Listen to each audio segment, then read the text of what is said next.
نعرہ تکبیر، نعرہ تکبیر، نعرہ رسالت یا رسول اللہ، نعرہ رسالت، یا رسول اللہ، نعرہ حیدری، یا علی، حیدری، یا علی، محمد وآل محمد بلند صلوات۔ اللہم صلی علی محمد وآل لا حول ولا قوة الا باللہ العلی العظیم۔ اعوذ باللہ من الشیطان الرجیم، بسم اللہ الرحمن الرحیم۔ الحمد للہ رب العالمین، الصلاة والسلام علی سیدنا و نبینا ابی القاسم محمد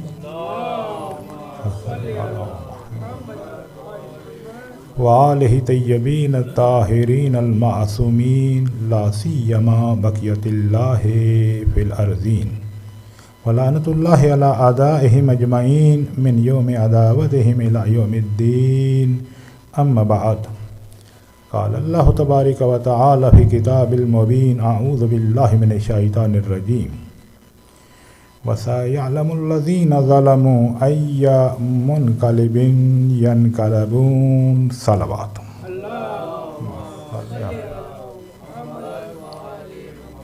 دعائے معرفت امام زمان علیہ السلام۔ اللہم صلی علی محمد وعلی محمد۔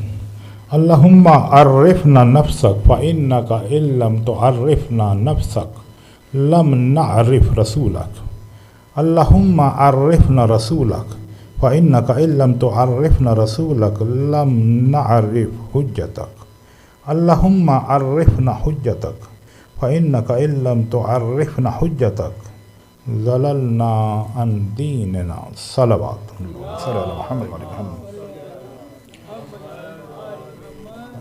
عزیزان محترم، یہاں اس عزا خانہ میں تشریف لائے آپ سب لوگ، انشاءاللہ خدا آپ کی عبادت کو قبول کرے۔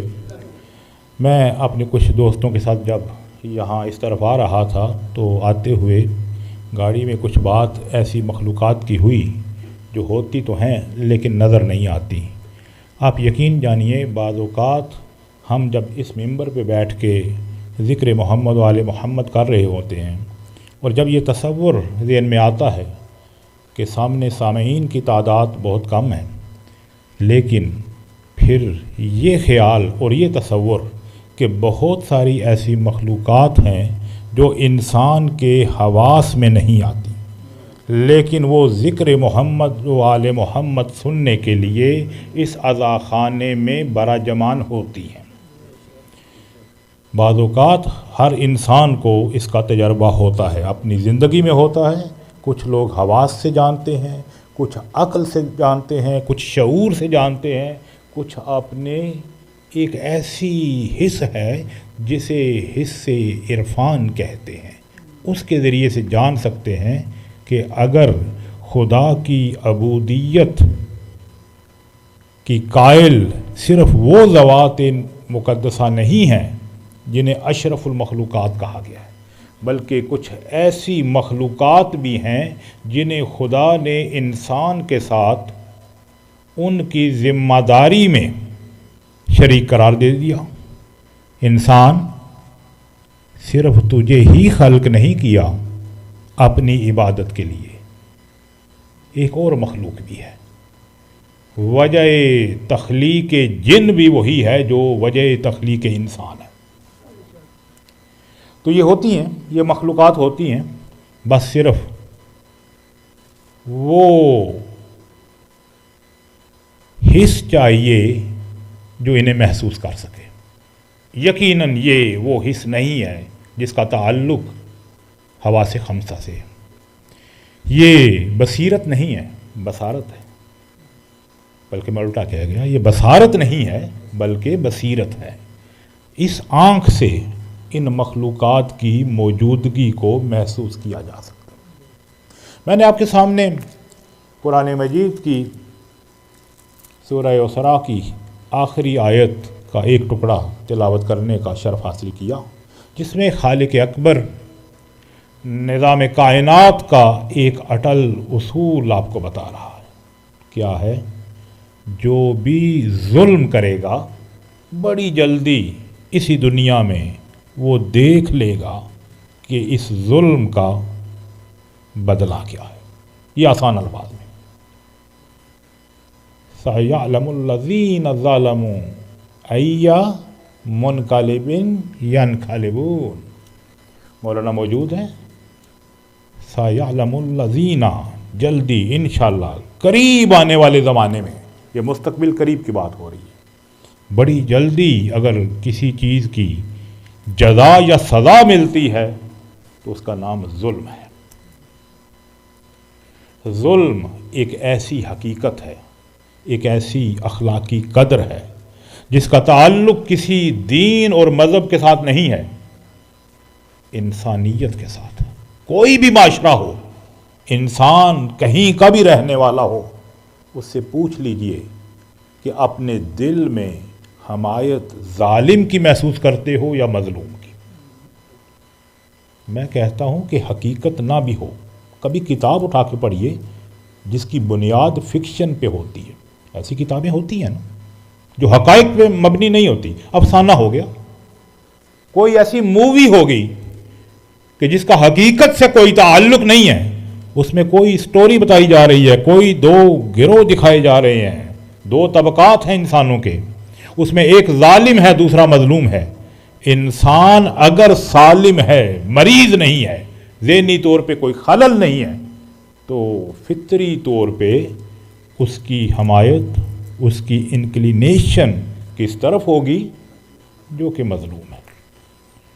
ہاں یہ ضرور ہے کہ ظلم ہوتا کیا ہے، ہم ظلم سے سمجھتے کیا ہے، ہمارے ہاں تعریف ظلم کی کیا ہے. اگر یہ چیز واضح ہو جائے تو بہت ساری. آپ نے کبھی کسی ظالم کو یہ دیکھا کہ وہ کہہ رہا ہے کہ میں ظالم ہوں؟ عجیب چیز ہے.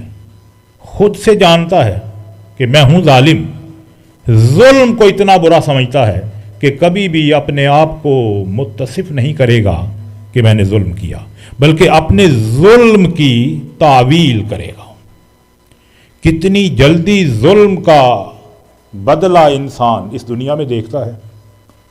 کوفہ کا دارالامارہ،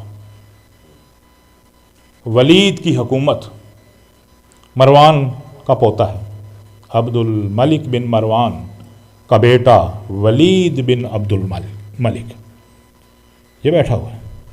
اس کے سامنے ایک سر لایا گیا کاٹ کے اس کے دشمن کا، اور دربار ویسا ہی ہے، دربار لگا ہوا ہے، سجا ہوا ہے دربار، مبارکبادیں مل رہی ہیں کہ تو نے اپنے دشمن پہ قابو پایا، غلبہ پایا، مار دیا. اس کے پہلو میں اس کا ایک دوست بیٹھا ہوا ہے اور یہی راوی ہے، روایت کر رہا ہے. کیا روایت کر رہا ہے؟ کہتا ہے کہ میں نے دیکھا ولید کے چہرے پہ خوشی ہے، آپ نے ظالم کو مارا ہے. اس کی فوج نے اس کے دشمن کو قتل کیا اور اس کے سر کو لے کے دربار میں آ رہے ہیں ایک تشت میں رکھ کے. یہ سب کو دیکھتا ہے. حاکم کی خوشنودی میں سارے خوش ہیں، ہر بندہ خوش ہے، مبارکبادیں دے رہا ہے، خوشی کا اظہار کر رہا ہے. اپنے دوست کو دیکھتا ہے، اس کے چہرے پہ عجیب پریشانی ہے. اسے کہتا ہے تو میرا دوست ہے، میں نے اپنے دشمن پہ فتح پائی، سارے خوش ہیں، تو خوشی کا اظہار کیوں نہیں کر رہا؟ وہ کہتا ہے ولید اگر تجھے بات بری نہ لگے تو بتاؤں، میں اسی دربار میں بیٹھا تھا، حسین کا سر کاٹ کے لایا گیا تھا. جہاں پہ تو آج بیٹھا ہے یہاں پہ ابن مرجانہ بیٹھا تھا، یہاں پہ عبید اللہ ابن زیاد بیٹھا ہوا تھا، خوش تھا. پھر میں نے یہ دیکھا، میں اسی دربار میں موجود تھا، تخت پہ ابن مرجانہ عبید اللہ ابن زیاد نہیں تھا، مختار ثقفی بیٹھا تھا، عبید اللہ کا سر کاٹ کے لایا گیا تھا. پھر کروٹ بدلی حالات نے اور میں نے دیکھا کہ مختار کا سر کاٹ کے لائے. دربار میں اس تخت پہ کون بیٹھا تھا جہاں تو بیٹھا ہے؟ مصعب بن زبیر، عبداللہ بن زبیر کا بھائی بیٹھا تھا. اور آج یہاں تو بیٹھا ہے اور سر آ رہا ہے مصعب کا، مصعب بن زبیر کا سر لا رہے تھے. تجری لے کے اٹھ جاتا ہے اور کہتا ہے کہ خدا تجھے 5واں سر نہ دکھائے، خدا 5واں سر نہ دکھائے، جلدی سے باہر آتا ہے، نہیں سر یہاں پہ نہ لانا، اس دارالامارہ کو مسمار کر دو۔ نہیں سمجھا؟ دارالامارہ کو مسمار کرنا مسئلے کا حل نہیں ہے، ظلم کو روکنا مسئلے کا حل ہے۔ ظلم کو روکنا، اگر ظلم کو نہیں روکنا اور ظالم نے ظلم کو جاری رکھنا ہے تو خدا کا یہ قانون ہے، جو بھی ظلم کرے گا، جو بھی کرے گا، بڑی جلدی اپنے ظلم کا بدلہ اسی دنیا میں، اس دنیا میں نہیں۔ عجیب بات ہے، قرآن نے کہیں نہیں کہا، اور معصومین علیہ السلام کی روایات یہ بتاتی ہیں، ایک ایسی دعا ہے، ایک دعا جو فوری طور پہ، چاہے وہ دعا مانگنے والا کافر ہی کیوں نہ ہو اور جس کے خلاف مانگ رہا ہے وہ مومن ہی کیوں نہ ہو، لیکن اگر کافر مظلوم ہے اور مومن ظالم ہے اور کافر مظلوم بن کے اللہ سے داد رسی چاہے تو بڑی جلدی سریع الاجابہ، بہت جلدی قبول ہوتی ہے۔ کس کی دعا؟ مظلوم کی دعا۔ قانون وہی ہے، جو بھی ظلم کرے گا، جو بھی کرے گا، اس میں اسلام کا کوئی تعلق نہیں، ایمان کا کوئی تعلق نہیں، یونیورسل لا، یونیورسل ٹروتھ، جو بھی ظلم کرے گا بڑی جلدی اپنے ظلم کا بدلہ دیکھے گا، اسی دنیا میں دیکھے گا، زیادہ عرصہ بھی نہیں گزرے گا۔ بعض ایسی شخصیات ہیں جنہیں اپنے عدل کی وجہ سے جانا جاتا ہے۔ عدل کیا ہوتا ہے؟ کل ہم بات کر رہے تھے نا، عدل ظلم کا نہ ہونا ہوتا ہے، ظلم کی نقیض ہے عدل، ظلم کی نقیض ہے۔ انگلش میں ایک ورڈ استعمال ہوتا ہے جو کہ غلط طور پہ لے مین سطح پہ یوز ہوتا ہے، وہ ہے کنٹریری۔ لوگ اپوزٹ جو ہے وہ ٹرم نہیں ہے لاجک کی۔ لاجک کی جب ٹرم میں جائیں گے تو اس میں تضاد اور ہے، نقض اور ہے۔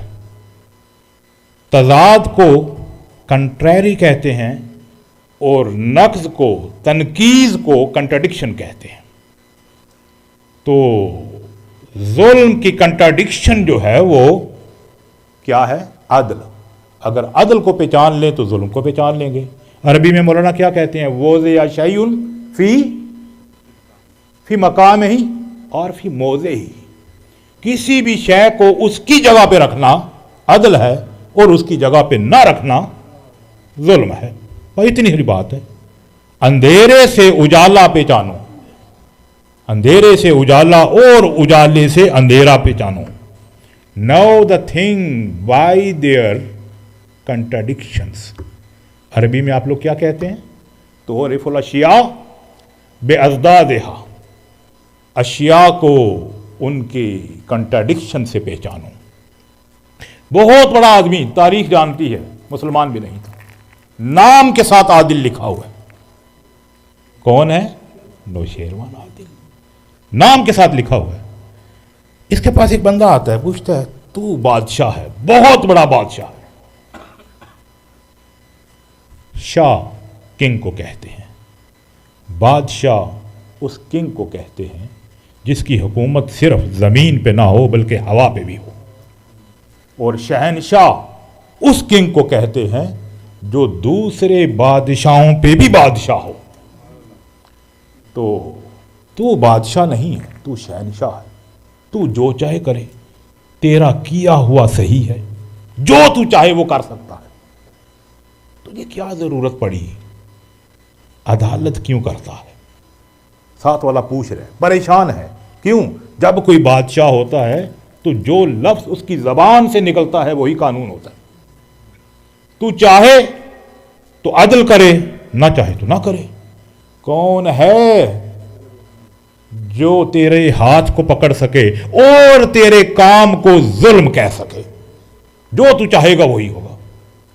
صرف ایک اشارہ کروں گا، اصول وہ ہوتا ہے جو اصول رہے، ہر جگہ پہ رہے، چاہے وہ انسان کے لیے ہو چاہے وہ خالق انسان کے لیے ہو۔